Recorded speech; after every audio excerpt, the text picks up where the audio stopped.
ọ̀pọ̀lọpọ̀ ló ti mẹ́sẹ̀jì mi pé bàbá àṣírí ìràwọ̀, mo ti ṣiṣẹ́ ọkọ̀ ọ̀run, mo ti ṣe mo dẹ̀ ń jẹ́ kó yé àwọn ènìyàn wípé bí èèyàn ò bá ti ṣe iṣẹ́ ọkọ̀ ọ̀run tó lọ papọ̀ pẹ̀lú irú ọkọ̀ ọ̀run tó ń bá èèyàn jà, èèyàn lè ṣe ní 100 times.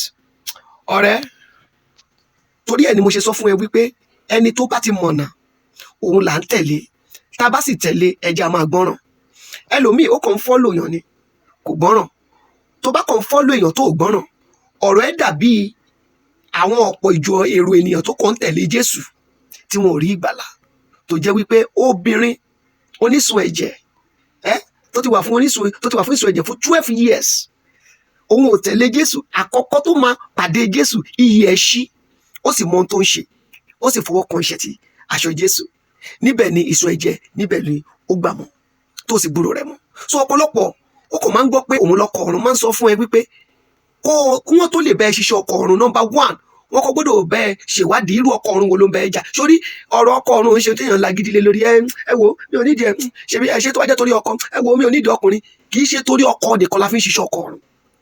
Gbogbo ẹnikẹ́ni tí ọkọ̀ ọ̀run bá jà, my dear, ìwọ lọ ṣàkíyèsí, you will have a challenges in your finance.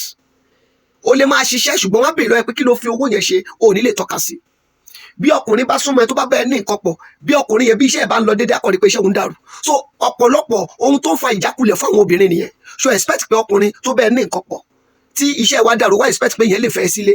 Àní kó dìde kó jára ẹ̀, àní kó dìde kó mọ ohun tó kàn, àní kó súnmọ́ àwọn tó mọ̀ nípa ẹ̀, àní kó yé sọ wípé nà láì, àní kó yé sọ wípé I have been trying, you have been trying. If you have not taken the right step, you have not tried.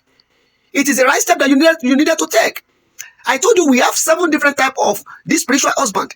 A ní ọkọ̀ ọ̀run ní ọ̀nà méje: ọkọ̀ ọ̀run alákatakítí, ọkọ̀ ọ̀run alárò gidigba, ọkọ̀ ọ̀run alábẹ́rẹ́ oró. Tí bá bẹ̀rẹ̀ sí ní kálẹ̀ fún ẹgbọ́gbọ́ wa mọ́bi tó fọ́ sí. Nọ́mbà tèmi kò yípo padà: 08054 35 36 29. WhatsApp nọ́mbà